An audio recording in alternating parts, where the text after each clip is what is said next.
Good morning, guys. Hi, Amber. Ang aking aso. So, welcome to my another knowledge study, guys. So, before ako aalis sa aking, dahil may mga pupuntahan ako today, nagdilig muna ako sa mga halaman ni ate. Kasi so sensitive yan pag hindi ko inalagaan yan. So ngayon guys, habang nagdidilig ako, may napansin ako sa mga halaman niya. Yan. Nakita nyo guys, nakita na yung mga ugat.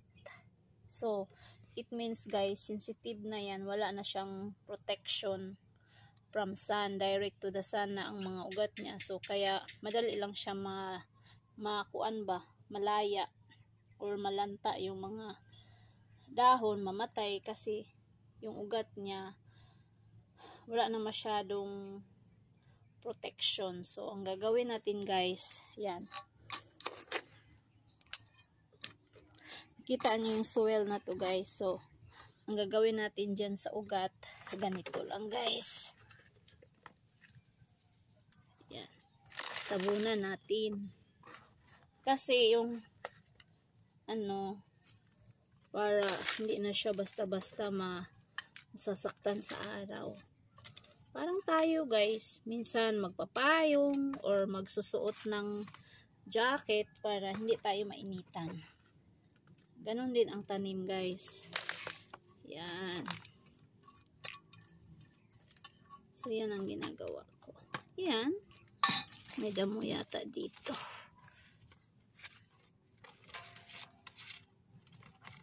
Yan. So,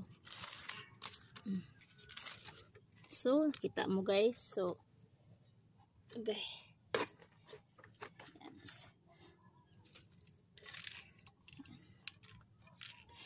Lahat ng guys, may dapat mahal natin.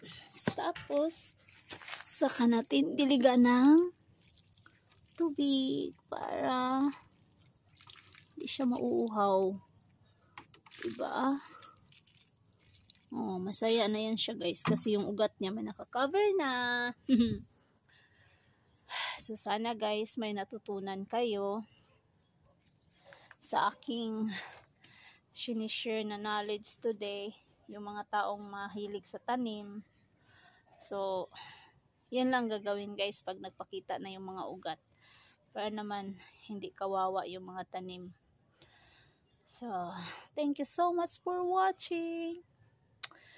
See you my next knowledge guys. Kapag may knowledge, may power. Bye-bye.